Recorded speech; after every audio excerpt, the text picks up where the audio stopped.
the thing with that trade offer that I think is one piece too many.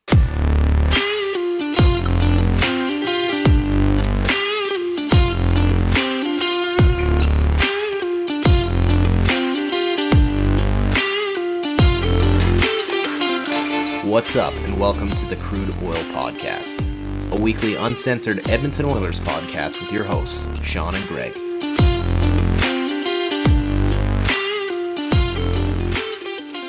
What's up, and welcome back to the Crude Oil Podcast. It is the Fernando Pisani episode number 34. There really wasn't a different guy I could have used for this one. Yeah, I'm scrolling through the list right now, and honestly, there's nothing that really sticks out to me. There might be some 80s Oilers on the list, but I don't know if people would really be up in arms about this one. Was Jim Dowd 34? Yes, from 99 to 2000. Yes. I don't know why that sticks out in my mind. I just remember those early days. Anyways, Sean, how's it going, dude? It's going good. Ready to do another episode here and talk about all of the trade rumors that have been flying around the NHL. Yeah, last we chatted, we were talking about the 4 games they had up. There's really no point getting into that. We'll get into that eventually, probably in this chat, but I think we should just dive into the presses that seem to be extremely hot right now. Who do you want to start with? Well, I think we can start just working our way into what Edmonton's looking like at the moment, and then we'll get into the trades. So just from today alone, there was a bunch of random news that happened with Edmonton, such as Draisaitl and Kane missing practice. Word is that's more of an illness/nagging injury thing. So, and that's confirmed by Woodcroft that it was more of a maintenance day in air quotes. And that Draisaitl's had a nagging injury for a while, but word is that it hasn't been serious enough to miss games. And some people are questioning whether or not that is right. Like, should we just rest him if he has a nagging injury? And I'm curious what your thoughts are on that. Yeah, it kind of takes me back because I know, I don't know when this injury or so-called injury occurred, but like Draisaitl hasn't looked good at all since he's been back from the All-Star game. And it kind of, prompts that question, like, was it something that happened, during our All-Star week, the time off? Was it something that he wasn't feeling 100% heading into the break with? Like, I don't know. Like, the Oilers are in a good position right now. I would say if he's got like something that's lingering that he needs to heal up, I'd rather him sit out now than like, potentially injuring it in the future. I don't know. I guess like that's fair that I would want to potentially sit him out if it's something that would like heal in a week or so or 2 weeks if he doesn't play for that time. But with that being said, the doctors clear him to play. Right. And Edmonton, as you said, you think that they are in a okay position or a good position. Personally, I don't think they're in a good enough position to even consider that unless it's necessary. Well, and the only reason I say that is like Draisaitl, although like he's a very heavy force on the ice, but he really hasn't played a significant role these last few games. Looking back this last week, I think this has been his poorest week. Again, if he's lagging an injury, but I'll give him some grace there. But like some of the back checks that he had, some of the like brain head moves, like. If he's not contributing in a positive way right now and he needs time off, maybe I don't know how long he needs off. That's a different story, though. Like, do you just sit him out? Like, I don't know. I can see both points, but I'm glad you brought up the point that the doctors cleared him because I saw a lot of stuff on Twitter over the past couple days just to put him on LTIR till playoffs. Like, there's no way that's flying. Well, and to be fair, like I said, unless it's something that's going to be healed over like a few weeks, maybe of him not playing. Like, it could be something that's just nagging that could take months to heal fully. And if he plays at all during that time, it will just continue to nag and nag and nag. So unless you're willing to sit him for a long time, then it's not really worth it. And yeah, the doctors, they decide whether or not he can play. Like, I still debate like during the playoffs, whether or not he should have been playing with his ankle injury. But at the same time, you're like, well, the doctors are letting him play. So, well, and that's what makes me kind of concerned too, because like if that's the same injury that he's nursing right now, if I'm not mistaken, it was a high ankle sprain. I know that's one of those lingering issues that you never really get over unless you take like months and months off. So I don't know. I don't know. Yeah. Does it say anything there? Not really. Nobody has any info, or at least have been public about what exactly the injury is. It's just that it's a nagging injury. And then Mm-hmm. Kane's sitting out is more to do with this illness that's apparently going around the team. But before we get ahead of ourselves, I just wanted to say too that speaking of injuries, um, I feel really, really bad for Anton Forsberg. Oh man. I'm not sure if everybody listening heard exactly what happened. I know people knew that he got injured in the game versus Ottawa, but he went down and I believe he tore his MCL in both of his knees. That's what I heard too. Yeah. So, from the sounds of it, I don't know exactly how bad that injury is because I haven't had one myself, but I'm pretty sure one is enough to give you a bit of a setback into your career. I think two might be a career ender. Oh man, like knees and injuries do not combine for goalies. Like I feel bad for him, man. That was tough news. It's very rough, but here's hoping that he finds a way to recover and maybe he doesn't have his career end here. Like he's had a pretty Yeah, no, long career, to be fair, though it hasn't been overly NHL intensive. He's been more of an AHL goalie. the But one day Edmonton Oiler. exactly. So thoughts and prayers go out to him and his family that he can feel better soon and Yeah, maybe get back to absolutely. playing. And Yes. then also what happened is Devon Shore was sent down. If you ask Elliot Friedman, apparently his name is Drew Shore, which was very funny. But he was then immediately called back up. I was gonna say, has there been more news in the last 24 hours that Devon Shore has created that has created more of a buzz like on Oilers Twitter? Everyone's like, what's going on? Why is he going down? Why is he going down? What's the like corresponding move? And now he's coming back up. Uh-oh, has there been a trade made? Is someone sick? Like what's going on? Well, my A lot of buzz. speculation would be to do with those illnesses that are apparently going around the team, that Hmm. maybe somebody might not end up being good to go tomorrow. And Costin, that's also in the news that he was back on the ice today, so he might be good to go tomorrow, but maybe he's still iffy on whether or not he'll be able to play. So they just have But Shore ready to go just in case. yeah, and one thing that kind of extends to and something that we're going to get in here is Yamamoto. So the Oilers needing that additional move on waivers in order to clear him to play. It looks like he's ready to go, but it sounds like the only way they can incorporate him into the lineup. We're recording here Tuesday night on Valentine's Day. I should mention that, but to get him to play on Wednesday, it sounds like there's gonna be some sort of move that has to happen in order for uh, Yamamoto to be cleared to play. Well, the only way that he can play now, based off of the time of day it is, since Edmonton didn't put anybody on waivers today, is if they make a Hmm. trade this evening or tomorrow morning before the game. And I Yeah, don't exactly think that's likely at the very moment, but that is the only way they can make it work. Because even with sending Costin down, that wasn't, or sorry, not Costin, Shore down, that wasn't enough money to clear space for Yamamoto to actually be able to play. They would have had to send down Janmark, I think, as well, or Puljarvi Fogel or one of those guys. yeah, yeah. I don't know. I don't know what's gonna wind up happening.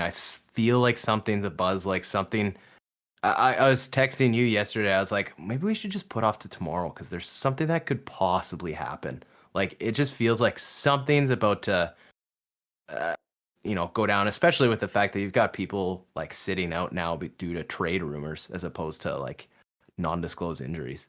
Yeah, it's really funny that that's happening. But yeah, ever since I think it was Sunday, that there's just been news trickling out about specifically Chrychrun, and then they're talking about potentially Erik Karlsson rumors, which we'll get into very shortly. That it's just been like I've been sitting here refreshing, just hoping to see if something happens.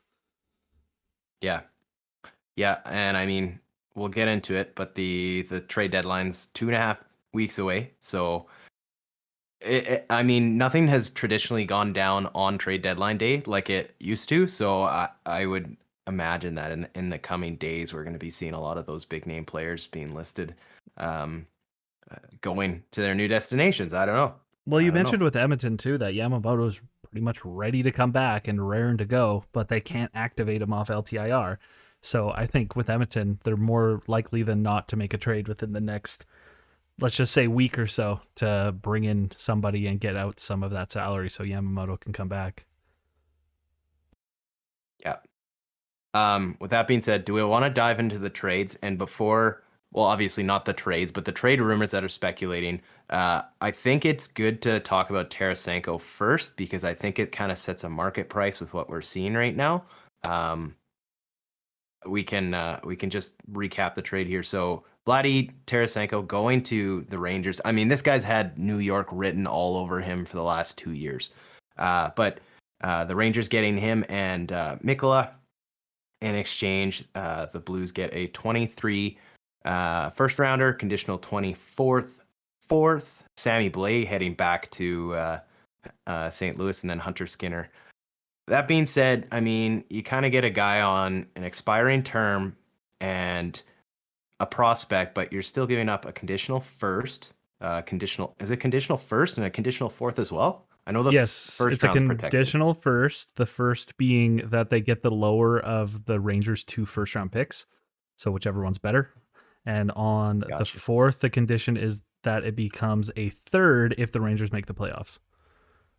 And so I think the likely. piece, yeah, very true. I think the piece that makes this really interesting to me is the fact that St. Louis also retains 50% of this cap hit. And the reason I find it interesting is because I think barring the amount of like salary teams are willing to retain is really going to start impacting the returns that they get. Well, when it comes to these expiring contracts, they are only for 1 year.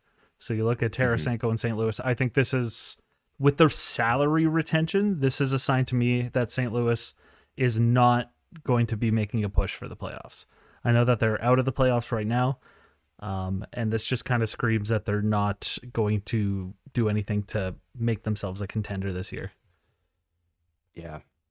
Yeah, I guess that's a good point because you look at the players that are kind of swirling around the Edmonton Oilers realm or what they're looking or what they'd be interested in specifically with Chrychrun and Karlsson is there's term on those deals. And so maybe it is a little bit different. I know I was listening to Frank Saravalli last I think it was yesterday or the day before, but he was talking about how nobody's really biting at Arizona's offer. And rather than wanting them to like adjust what they want in return, they're looking a lot more at the amount of salary that they'd be willing to retain. Because I mean, Arizona being at the cap floor is basically the goal. Like they're never going to spend to the full cap limit of the NHL. So it'll be interesting. Yeah, Arizona is one of those teams that like it's not an expiring contract, but they'd be more willing than probably any other team to retain just because they don't have those big contracts. Like you said, they're trying to get to the floor. And I don't think they're anywhere close to making it anytime soon unless they have a big draft this year and land themselves a Connor Bedard. Well, and even like just looking at Arizona, the move of sending Dylan Guenther down, it, on the one hand, also very much helped out the Edmonton Oil Kings with their with that move, but it kind of like giving that rookie that opportunity to go down and play in the playoffs. It's kind of them just being like, you know what, like we're not too concerned about this NHL season. Probably not too worried about you having the experience ready for next year. So I'm kind of with you there. Well, yeah. And speaking of Dylan Guenther, I'm not sure if you were aware, but the Oil Kings did trade him. Yes, but it was conditioned on whether or not he returns back to the WHL. Their return. Okay. Yeah, I see now that there's 6 picks all with conditions on them, and I'm assuming that was the condition. Yeah. So that was a nice little package there. Nice little late Christmas present for the Oil Kings. But yeah, and at the same time, like Arizona probably doesn't really want Guenther on the team this year because it's a little probably depressing playing on Arizona this year because they're bad. They're playing in a college stadium. Like there's nothing around that team right now that's screaming sign a long-term contract with us. Yeah, absolutely. Well, let's dive into the trades. Let's talk about the guy that everybody seems to be swirling about. It's Erik Karlsson, and the ask kind of came out. It was kind of what Bob Stauffer was talking about yesterday, being Monday. I don't know if the ask has really changed. So I basically took the ask that's up there. Um, I think we'll defer to the comments after our conversation. And have you seen the results yet, Sean? I do see them now. I just brought up the Oh, poll. okay. I was gonna surprise you afterwards, but we might as well go through it first. So, basically, the rumor that we're hearing, and we've heard a couple different alterations that uh, could consider some different some pieces or the amount willing to be retained. But it's a first Tyson Berry, it's Bouchard, it's Borgo, it's Jesse Puljujärvi in exchange for Erik Karlsson dollars retained. And I don't think I've heard once 50% retained at all. Yeah, with based off of that offer right there, I would Yeah. say that I would 100% want 50% retain. And I Right. would expect, I know I've heard a lot of people saying like similar money in, money out. So essentially, we might be able to get Carlson down to 7 million or so, which I think is like 40% retained. Um, Hmm. but the thing with that trade offer that, like you mentioned, Bob Stauffer suggested, that I think is Yeah. one piece too many. I think the Yeah. first Borgo and Bouchard, I would value those pieces similarly. And I think one of those pieces would need to be removed from that trade. The first is likely staying there, so it would be one of Bouchard and Borgo. So the thing that I heard is that they want 3 first round picks, whether it's someone that they've drafted or someone, um, like an empty pick that they have, and then 2 contracts, one of them being Barry. I've heard Barry's name listed the most, but with Bouchard carrying probably the most trade value, Bourgault, obviously he's got kind of a logjam up the middle in the future. I'm with you there. Um, our poll closed with 59.4% of people saying you pull the trigger on this, whereas it leaves 40% saying no, it's way too much. And I mean, I feel like this is how things have gone in Oilers Nation like the entire year. Like it's very much down the middle. Well, my big issue with that trade is the wide open gaping hole that leaves in our right side. So let's say hypothetically we make that trade. We have now a right side of Carlson, Ceci, and Desharnais. If we have Right. any injuries on that right side, we're pretty fucked. We could bring up Yeah. Niemelainen. We could play Broberg on the right side if we need to. Vice versa, one of those guys can go over there. But I think in terms of actual players on that right side who have NHL experience, like I love Desharnais, don't get me wrong. I think he'd be great on that third pairing, and I see him there like this season and next season. But if any injuries happen, then we're essentially relying on Kesselrig to come up, and then that just means we have like what 4 rookies playing defense essentially. Yeah.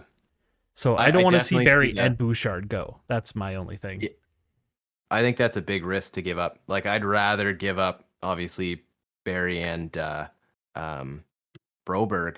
Honestly, part of me might even take Broberg and Bouchard over that initial offer.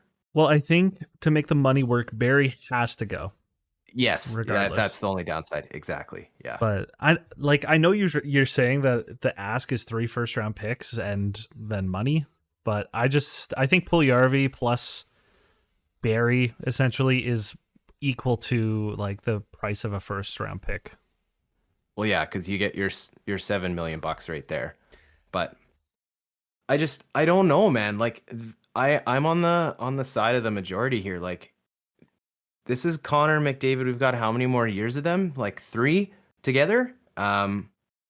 Do you make the big jump for this? Is the player in Bouchard gonna? Because when I look at all those players, the only person that like I'm very happy with Barry's performance this year, and I think like if you're gonna have to make an impactful trade, he's probably the guy that's gonna go because he has term, he has money, and I mean he's got value this year. So I think those are the 2 things or 3 things that Barry has going for him. But like I don't know. I don't know if Bouchard's gonna get to the level of the person we're trying to acquire by the time Connor and Leon's contracts run out here.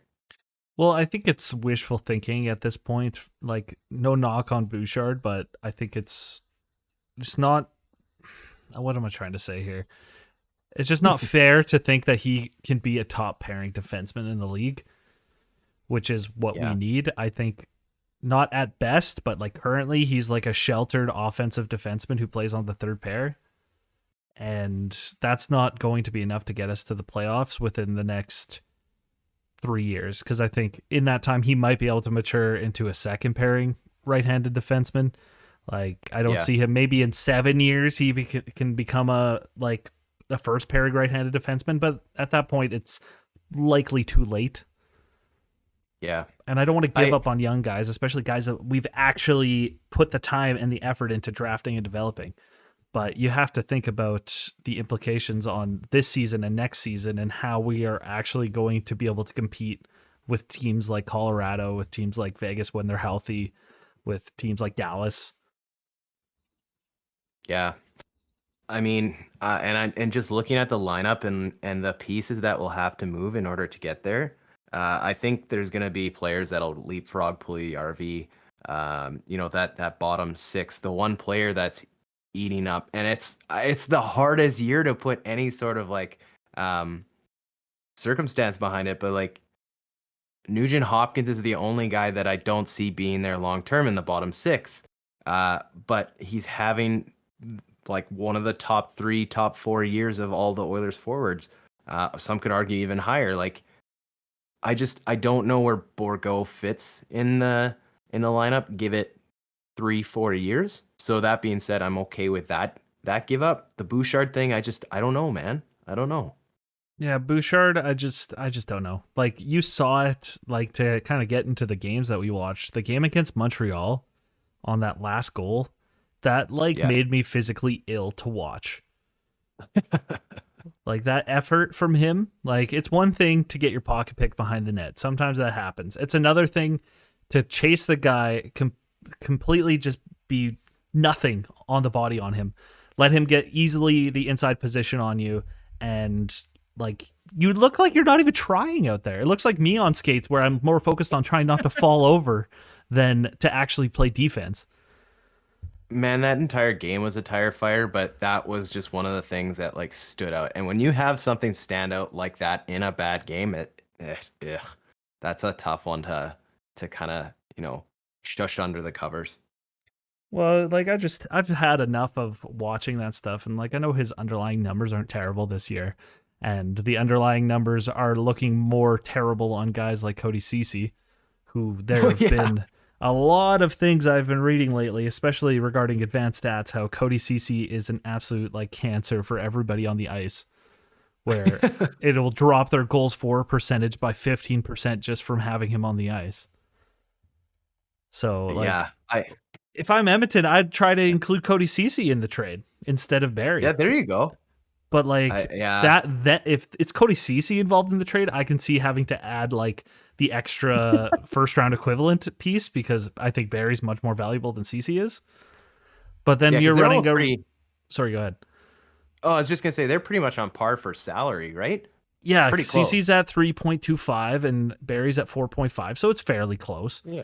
I think you can make that salary work, and you can even do money in, money out. Like you could probably convince San Jose to retain a bit more if we include like Bouchard, Bourgault in a first, and then we can run Barrie and Desharnais.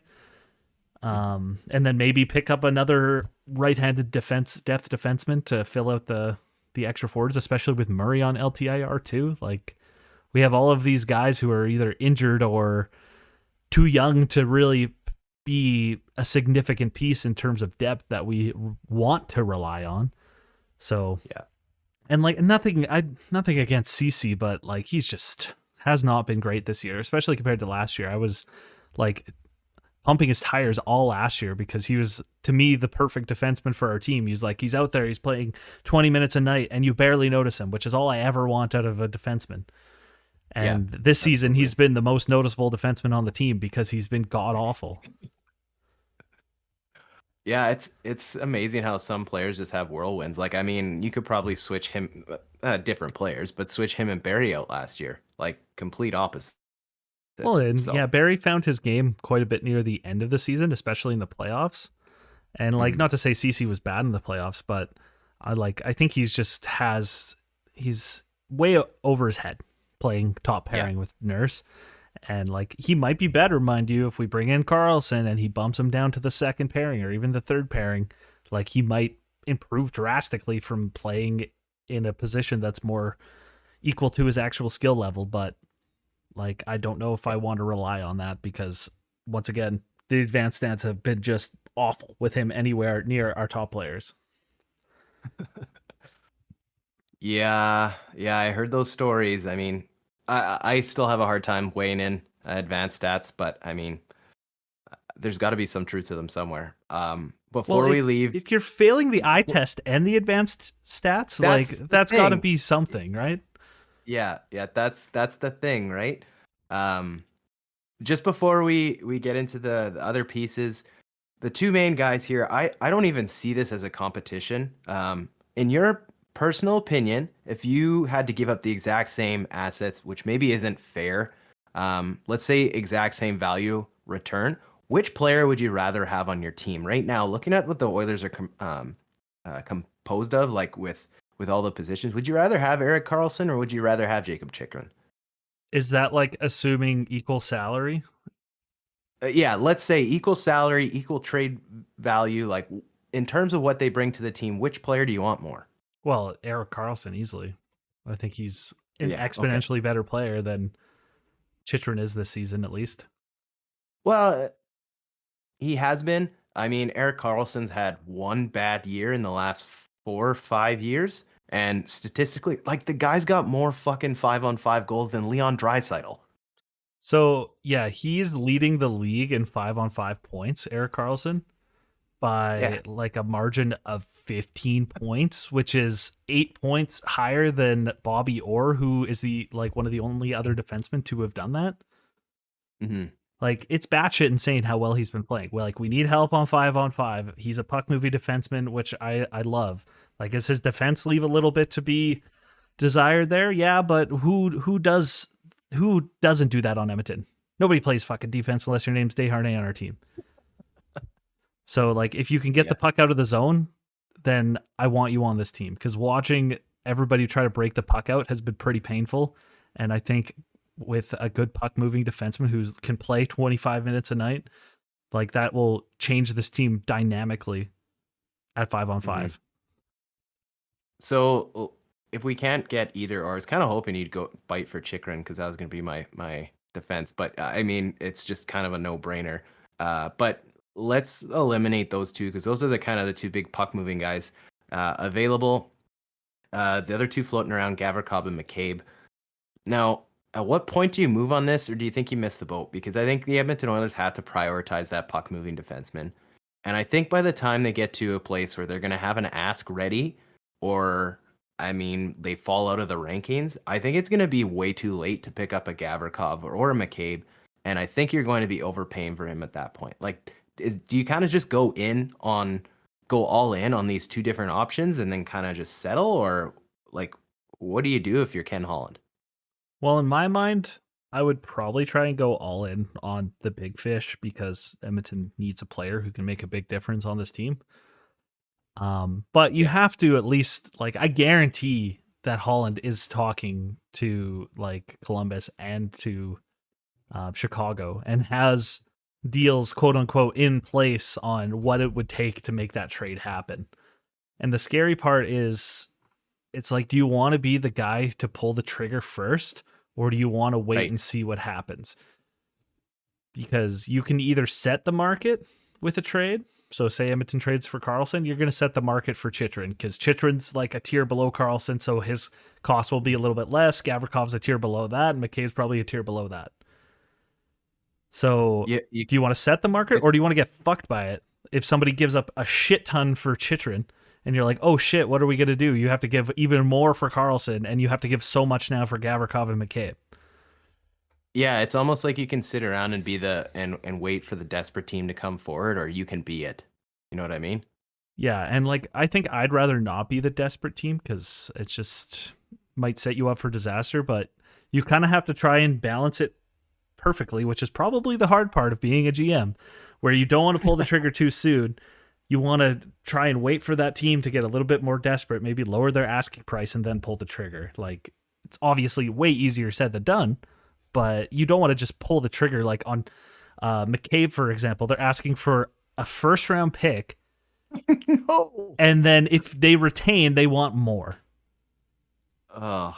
I know my roommate brought that up to me and he's like, do you make that trade? And I just like laughed because I was like, that just seems absurd for a depth defenseman at the deadline. Like, he's probably could play top 4 in a pinch, but I think on a contender, he's a third pairing guy.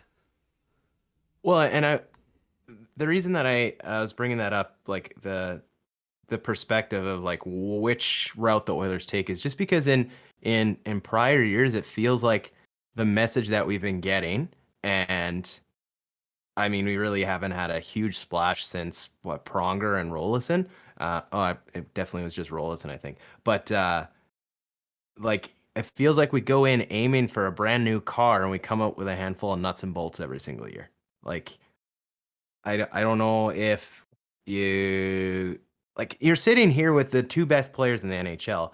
I'm by the way, I'm really pissed off at you about the whole thing you said about Draisaitl underwhelming you, because that's all I can fucking see now. So, but yeah, like I think the time is now. You gotta do it now. Yeah, I think it's especially now that they've saved their season over the last stretch of 12 games. I think you have to look at this like this. We have a really good chance this year with teams in our division, and our conference struggling with injuries. Like, I don't see why you don't look at this as a huge opportunity and take it. Yeah, totally with you. One thing that I'm just seeing Jason Greger had mentioned that Ken Holland actually approached Evander Kane with all the shit that was going on between him and the Sharks, and apparently no issue there. So if Karlsson wants to come, yeah, more than welcome to. Well, I would hope so, especially those guys didn't exactly spend a lot of time together on that team. Definitely. Because Karlsson's only been there for a few years, so yeah, ultimately I would want to do it. And like, speaking of like the team in general though, I'm curious if there's less of a want to pull the trigger on a Barrie deal because of what he brings to the locker room, because I know he's probably one of the most well-liked players in the league. Was that Elliot Friedman that was talking about how, I think it was on his podcast, he was mentioning about how with the step up that Barrie's made and the impact that he has on his team, the only way he said that the Edmonton Oilers like internally would be okay with Barrie leaving is if it was for a damn good return. Well, and you got to wonder if it's like for a Karlsson return, right? They're not going to trade him for a second round pick to dump his salary. I don't think like the team would want that. I know that McDavid and Draisaitl and Nurse, like they go to the leadership core to ask their opinion on things. And I have a feeling they'd be like, please don't do that. Like, he's been a solid defenseman and he is a glue guy in the room. We'd appreciate it if you did not trade him. Yeah, absolutely. Yeah, I think that takes care of the kind of the big fish that I've heard about. There's still the Joel Edmondson rumors floating around. Nothing out there enough piques my interest. I've heard Patrick Kane, but still don't know where he would fit on the team. Like, I think looking at a forward like a Kane or a Taves or a Besser, I'm thinking of the top forwards who are available right now. Like, that doesn't fit Edmonton. Like, we're first in goals for in the league. Like, why would we be looking at more offense? Like, we're just going to try and do what we've done for years, which is outscore our problems, which in the playoffs seems to be impossible. Yeah. It always feels like you're running after the lead with a flashlight. Like, it's just, you can't play that way. Well, like, you can play that way, but you also need to play defense. And like, I would love to see Edmonton with the players they have play defense first and then still be able to like bring some offense to the game. Like, if we were able to improve our defense like twofold, if it meant that our offense went down like 20%, I think that would be more than worth it. I know those I were very suppose. generic numbers I just threw out there, but like, and then that begs the question: do you bring in a guy like Karlsson, an offensive defenseman, when we need defense? Yeah, I guess. I'm just hoping that, like, and the reason that I would love Carlson more than anything is I think when you look at that mentorship that he can provide him for Bouchard, that's the one reason that I feel like the amount of stuff that he could learn from him uh, would be kind of invaluable. So, but yeah, to your point, if we really need defense, I don't know if you're necessarily improving significantly by bringing Erik Karlsson in, but um, Well, it might be speaking addition by just bumping people down the roster, like we said. So, true. Very true. Very true. Speaking of just additions, uh, recently added to the waiver wire today, Wayne Simmons.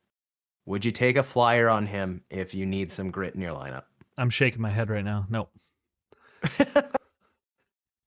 I thought we that don't might need pique your that. interest. No. Like, if we needed it, if Costin wasn't here this season, if like Kane was still injured, if like Desharnais didn't step up and start playing in this on this team, like maybe I would consider it. But I think we have enough size and grit to be able to get through a tough series if there's fights and stuff. And like, weirdly enough, Kulak loves to fucking fight people for some reason. Yeah, I'm glad you brought that up because that literally crossed my mind. I was like, this is the first time in a couple years where we really haven't had to worry too much about the physicality on this team or the willingness to fight. Like this has probably got to be a 5-year high on the amount of like fights that we've had. It's crazy. Well, it's a good balance of a lot of these guys have a like skill to go along with their size, or they bring Hmm. something to the game, like Desharnais bringing a defensive edge to like his game, versus having a guy who's just there to be swinging hooks at everybody's face and no other reason to be there. It's not like a. I'm trying to think of an example of a player right now, but it's hard to think of examples who are just pure enforcers in the league nowadays. Almost everybody can play. Like you think Yeah. of the Edmonton Yeah. days where they'd have like the Gazdicks and the Stortinis and the Hmm. JS Jacques or whatever. Like, Yeah. It like I think the biggest guy when you think of an enforcer in the league is Ryan Reeves. But yeah, that guy's putting in points. Like it's nuts. well, Ryan Reeves, he's like obviously he's a scary boy, but he can play. I think Yeah, people really underestimate how he can play. Like, and you look at like Tom Wilson or something like that. Like, he's a absolutely. monster, but he can fucking play hockey too. It just Yeah, matters on what he decides to focus on. If he wants to score a hat trick or take a guy's head off. that's too funny. So I've got Twitter up and I'm just trying to like continue to refresh my feed and going through all this elite prospects just posted a tweet saying my wife left me. So I'm hoping they're either hacked or we're having some serious down days for whoever's running one of the biggest hockey databases on the planet. I mean, with the amounts he has to update it, I'm sure that he just doesn't have time for his wife. What can you say? That was a weird one. That was a weird one. All right. Well, taking a look the week ahead, the Edmonton Oilers have that rematch against Detroit on Wednesday, and then they have the Rangers on Friday and Colorado on Sunday. I mean, I'm excited for this week, not because of the matchups necessarily, but Detroit, after the kind of the physicality that we saw in that game last week and the way that game went, I think we're going to have a barn burner of a game on Wednesday. And then Friday, I don't know why, but the Edmonton Oilers always seem to play the New York Rangers in Edmonton on a Friday night, and it always turns into like a stupid 8-5 hockey game with some unbelievable goals. So, Well, if I you look mean, at those two teams, like they have some crazy offense on their team, especially now with like yeah. Tarasenko on the Rangers too. So I expect it to be another like 5-4 game or something like that. And then, yeah, and then the game against Colorado, another matinee for us at 1 p.m. But that's a good test. It's a team who's in a wild card spot right now. And it's a good test to see what this team can bring against some playoff opponents, considering we haven't played against anybody in a playoff position for quite a while. Yeah. Um, That being said, though, speaking of the teams we had play, we haven't really touched on it, but you're playing for relatively bottom tier teams in the league. Not relatively, they are bottom tier teams in the league. Are you disappointed coming out of that 2-1-1? Oh yeah, absolutely. Yeah. Yeah, especially like that Montreal game. I was very Oh, disappointed that one. in. Yeah. Like, I think that's the game I was most disappointed in, only because like you look at the Philly game, like Edmonton only gave up one goal in regulation time in OT. Like, it was a shootout game, which like I love to see because that's what I want. I want defense. I want goaltending. I love that. But like 6-2 against Montreal, it was a piss poor defensive performance and a piss poor offensive performance at the same time. Yeah. That was a game like right from the start. Like that was the only one that stunk in terms of my eyes. I mean, you'll only put up one goal against Philly. That's kind of depressing. But yeah, I'm okay with that run. Just If because this I was mean, against playoff teams, I would be okay with it. But the fact that it's bottom four, I'm I not. guess. Yeah, I guess. I don't think I have anything else. I think we covered pretty much all the rumors that are going on here. It sounds like there's still nothing going on in terms of the league itself, other than the Tarasenko trade that we saw. Um, Yeah, pretty much just it's all think, just swirling rumors of all the bullshit trades out there and everybody being like, take my garbage for your best player. how much do you love the armchair GMs on whether it's Reddit, Twitter? I mean, I don't love it, but to be fair, we're kind of doing the same thing right now. So Oh, it's absolutely. hard to argue with it. I think it's really fun though, and like it's the reason why in like say the NHL games they have a fucking be a GM mode, and everybody just likes to trade 5 first-round picks for Connor McDavid or something like that because it's fun to I fantasize honestly, about fleecing people essentially. there's some of them that are absolutely wild, but some of them that make you like sit and think like, huh, this could actually like work. Well, you look at But like some of the armchair deals. Like I think there was one this offseason, for example, which was Tyson Barrie for Carson Soucy from Seattle, because Seattle Mhm. needed an offensive defenseman and Edmonton needed a defensive defenseman. And like on paper, like honestly, makes sense for both teams. But like it just doesn't happen because maybe one of the GMs was like, "Oh, I also want a third," and then you're like, "Nah, go fuck yourself. I'm not giving you a third." Well, if there's anyone that still works downtown, maybe at the Oilers official shop down there at Ice District. Apparently, you guys make jerseys of rumored players that are coming over. So just maybe send us a DM. Let us know who you guys are making jerseys for this year.